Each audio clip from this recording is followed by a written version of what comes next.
everyone, welcome back to the Plunder Den. In this week's episode, we're going to do the second part of that destroyed building that we started in the last episode. I kind of mentioned that I was going to make this terrain for my Blood and Valor battle map. I kind of talked in the past about doing the Crash Zeppelin, and it's kind of I've been talking about it for a while, and I finally started to build some terrain. And I kind of built that stone bridge, kind of in the same idea, in the same battle map. But a good destroyed building is a good piece of terrain. And if you've seen the other videos that I've made, a generic piece of terrain is a kind of what I like to do. Because I like to make it versatile, you could use this terrain for other games. This could be used for bolt action, Warhammer, Blood and Plunder, Blood and Valor. It could be used for all sorts of games. And I really, that's why I kind of stayed to the Tudor style with architectural design for my building, because I wanted to make it versatile. If I made the building too modern, it wouldn't fit with the games in the past. And if I made it too old, it might not look exactly right for the modern games. So I kind of had to find that sweet spot in the middle. So this build took a lot longer than I anticipated. Again, this is the second part of this. I'm sad to report that this will probably take a third episode. So the building got all completed, it's all painted, and I'm going to show you that in a minute. But I remember I talked in the last episode about doing some basing. I built it on a insulation kind of board, and I like to do that so I can just move that whole piece around the board.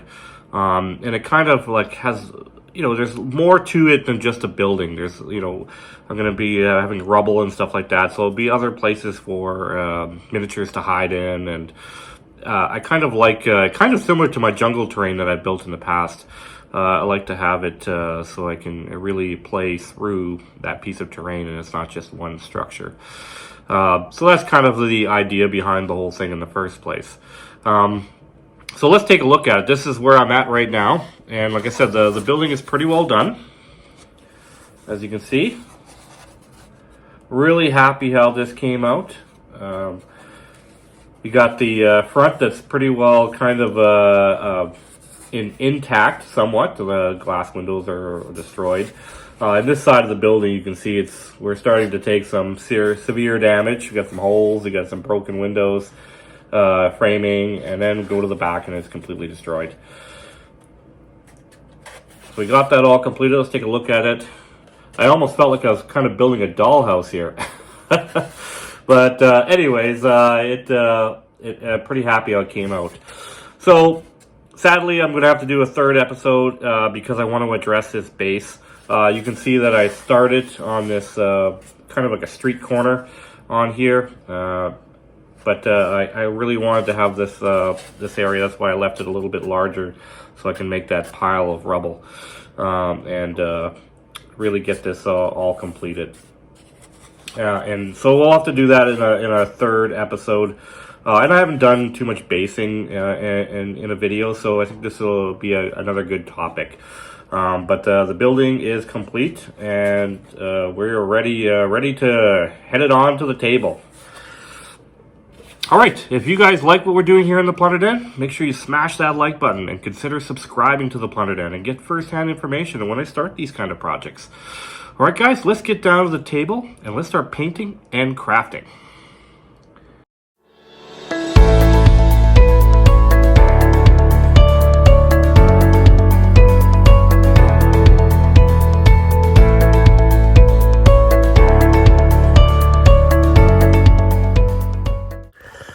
Okay, so for the top, if you watched the last video, you've seen I already cut these out of Dollar Store foam board. Now I've decided to cut where the windows are going to be. And I left one piece blank because that piece is going to be up against the chimney. I used that tin foil ball there, and I texturized both sides. Now I had to do both sides here because I'm going to do an interior. Just showing you, I'm using that balsa wood to frame out the windows. I used a bunch of different, I use balsa wood and I use match sticks to kind of frame out each window. In past, I would have left some foam in the center, but I realized that I should just frame it out with the wood. I'm just showing you that I've completed all the windows. I made that one destroyed look, and you can see I took chunks out of the wall. So these are pretty well framed out. I started adding some of the Tudor-style details that you would see. Those are coffee stir sticks that I used here. And you can see I just kind of framing out the windows now in the center.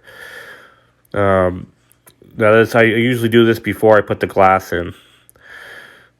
So I'm just showing you all the different kinds of things I use for the framing. And there's that piece. I just took a chunk out of it to make it look damaged, but that's going to be up against the chimney.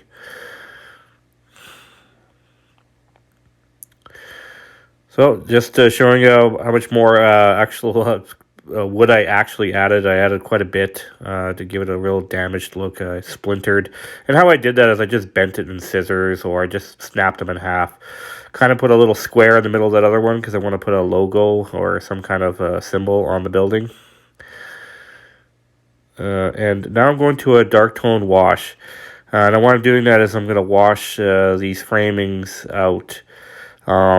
Because when I glue the glass in, and if you remember the first video, I kind of messed up that first one where I didn't do the windows framing first before I put the glass in. Otherwise, you end up seeing the glue, and you can't paint through the glass, obviously.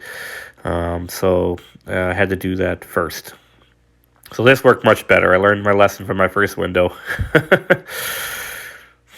So I'm just showing you all those things. So now we're going to make a lot of popsicle sticks. So texturized popsicle sticks using that X-Acto blade. I trimmed the two ends off and X-Acto blade it. So I'm showing you the furniture. I'm planning on doing more of that in the third video. But I just showed you that I was building that alongside building everything else. All right, so I've already hot glued it to the top of the base. So we saw the base in the first video. I added this balsa wood framing around the edges just to kind of hide where the two connect together, and it kind of just makes the building look more seamless. I also put coffee stir sticks and matchsticks on each corner to kind of finish that off as well. And then I added more balsa wood I plan on adding in the framing up on the second floor, and then eventually the attic as well. So just showing you where I plan on putting all that. Just turn around to the other side. I haven't decided at this point what I was going to do, details on the chimney side. But I eventually figure something out. I just, at this point, I haven't figured out what I wanted to do. So I had to paint all those popsicle sticks I put together. I had to paint them all.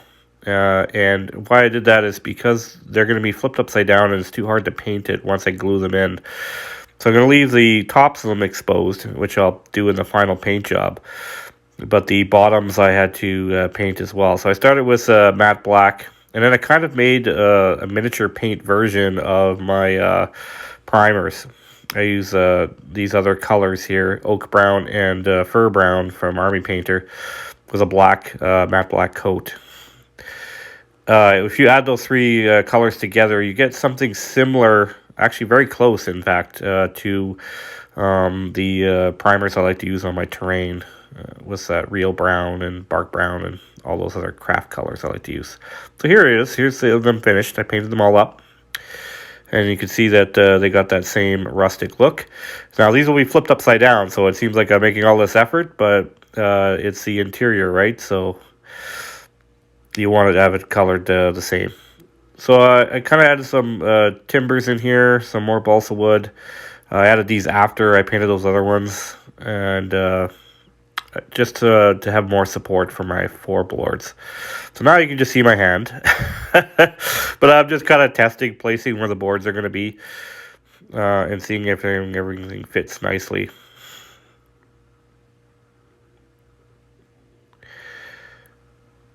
Alright, so now I'm going to the multi-surface pure, black. and I plan on priming everything. So before I went on to any further, I kind of painted this thing in stages, really. I got to a point where I feel I needed to prime what was there already. Now, I glued it all together, and there's a lot of that wood on there, so there's a lot of support. So I wasn't worried about warping. So remember I talked in the previous episodes about foam warping if you put craft paint on it. So everything is pretty solid in there. It's not going to warp. So then I got my prepped boards, and I just started placing them. Now really, to get that smashed look, I just broke them in half. I used some pliers, I used scissors, I just used all sorts of things to try to get different... I'm showing you right now. Different tools to get different effects on the splintering of wood. And I just kind of glued them all in place with white glue. So just showing you all of it completed. And then I started moving to the roof. So these are just 2 pieces of balsa wood again. Just kind of framing out where the wood is. I'm using a skinnier piece of balsa wood. And this is where I'm going to prop all my shingles and everything on. I wanted to frame out the where the roof is going to be. So I'm just showing you at what stage we're at. So you can see everything is painted already with a craft paint black. Everything's ready to go for the final paint job. So now it's shingle baking time. So I've made shingles in other episodes. This is unfortunately was an unnecessary step. I ended up sanding the one side because I felt that some of the shingles, and some of them did, were facing on the inside. Now, when you cut cardstock, it's really shiny on one side, and it doesn't take well to paint. So I had to rough it up a little bit. And then I cut all these shingles out. So if you guys want to watch in my previous videos, I've done shingle tutorials. But essentially I just cut strips out and put the shingles in there. So this is just a full triangle, hot glued it in here. And I'm just planning on framing out all those, essentially the roof I created. Now I have the shiny side facing up. That's where I'm pointing up. Don't forget to do this step. It's super important. Because we're going to glue shingles on the top, we don't have to worry about painting up there. But I want the paper side on the inside. All right, so I'm just showing you. This actually was quite tedious because I had to cut them at angles to fit them. I made the roof quite angled. It made it challenging to glue all those in. And in the future, I probably would have used white glue, but for time constraints, I went to the hot glue and glued all those shingles on. See, I made some chunks out of the roof there. Plan on having some of the boards underneath showing, just to give it a more damaged look. And then I kind of basically outlined where the roof would have been on the other side where it's completely destroyed. Give it a more damaged back end. So then I use some stir sticks to kind of frame it out to exaggerate. Also, it kind of hides where everything's connected and kind of finishes it off a little bit more. You can see I finally did some work on the chimney side, adding a little more Tudor-style details to it, some framing out. And then I started doing some framing on the inside as well, as you can see there, because I want that exposed on the outside. I'm going to have to hit the other side as well. So this was a little challenging afterwards doing it in, but I got it in there. It worked out just fine. So I'm just showing you how it looked. So I pretty well finished all the shingles now. Just giving you an overall look. See, I have some of them just kind of sticking on those boards on the one side. Implied that there's a bit of shingles on the reverse side. Made it look really damaged. So I made it really wide on the back side because I want to be able to move my minis in and out. So at the end of the day, this is still a game piece terrain, right? I know my son was asking me why there wasn't so much rubble on the bottom. Well, I kind of want to have it empty so I can move my miniatures in. So back to craft paint on there again, and just finishing up the shingles that I did. So the whole thing now, the new components I put on, has that black folk art primer paint on it that I always use. So everything is pretty well in place for the building, and now we are going to do the paint job. So I'm not going to show you the priming technique. We're going to dry brush with that paintbrush I just showed you. And we are going to use the real brown, the bark brown, and the Pablo on the building. Now on the tiles, so there's a little bit of brickwork on the ground. I did add the camel, but I didn't put any camel on the walls. I'm just showing you I plan on priming that. I just wanted to save some time in this video because you've seen me do this umpteen times. Any one of my other videos I've painting tutorials, I've gone through this before. But just showing you that same technique with the paper towel. Don't have too much in your brush. And we are going to dry brush everything. Yes, it was a little tricky. Getting in the inside, but it wasn't too bad actually. I left it quite open on the back, so it worked out okay. So I kind of finished that off. I'm just showing you I added a little bit of green to those and necrotic flesh to give it a little more greeny. I wanted a little more green on the sidewalk there, so just to distinguish it a little bit more from the bricks that are on the building itself.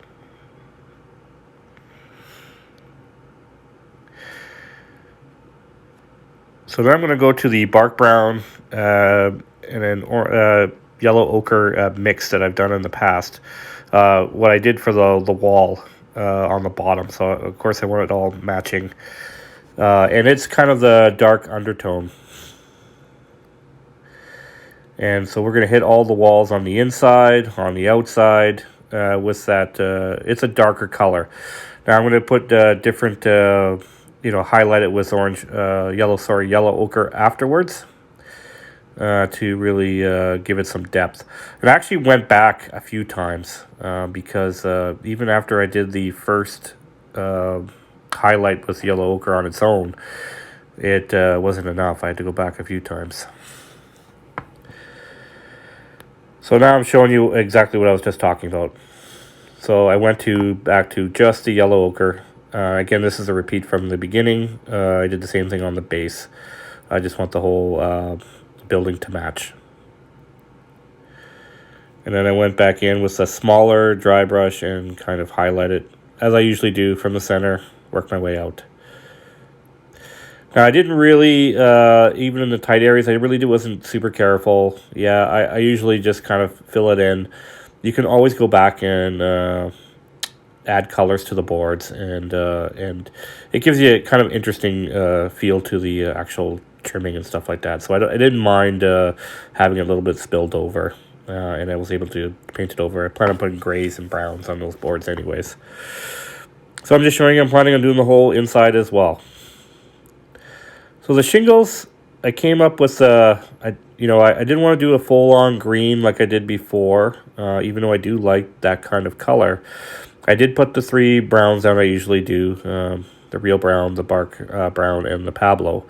But I think I want to go with some multi-colors, and I kind of went through some grays. And so I used a Necromancer Cloak, Ash Gray, and Army Green. And I used a new color I've never used before this, Commando Green. I just picked up in my local hobby store here in town. And I want to add that to my roof. So I'm going to do each individual shingle with this little square brush and kind of do like a multicolored effect on here. So it's going to have a bit of green, but it's going to have a bit of grays and some of the browns showing. So that's kind of the finished look I wanted on there. So just kind of showing you what it looks like when I'm done. It's kind of a multicolored roof.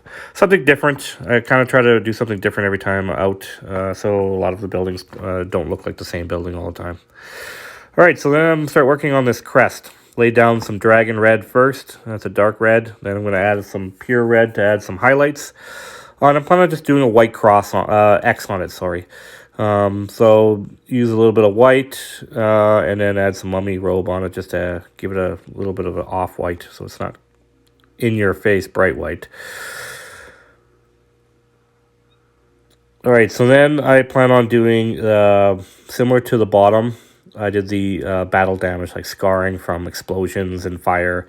I used that dry brush and added that matte black and I plan on doing that over the entire building, on the roof, around the windows, more on the chimney and around the chimney area. There would be obviously a big chunk of wall missing that I figured there was quite an explosion there.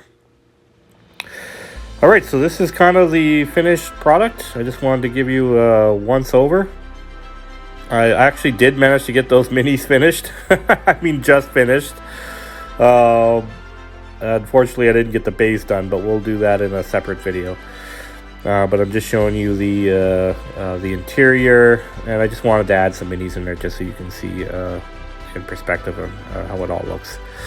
Really happy with my attic. Looks real good, a little grungy, destroyed, and got all the different colors in there that I wanted. So having that wide back open like that, it was easy to paint in there, and it's easy to play with my miniatures in there. Ultimately, that's what this terrain piece is for. So just showing you the whole overall. I know we've seen the base. There's a couple other miniatures up here that I finished, and the street corner here. I put the battle scars on that crest too as well. All right, so I thought it might be for a little bit of a treat. I like to do night shots, and everybody's been following me for a while, and I've never posted any actually on here on YouTube, but I plan on doing one for you today. So let's check it out in the night. I can imagine some explosions happening outside, maybe some twinkling of some burning building or something. But I'm really happy how this turned out. Alright guys, if you guys like what we're doing here on the Plunder Den, make sure you smash that like button and consider subscribing to the Plunder Den and get first-hand information on when I start these kind of projects. Alright everyone, thanks so much for watching, and I'll see you in the next one.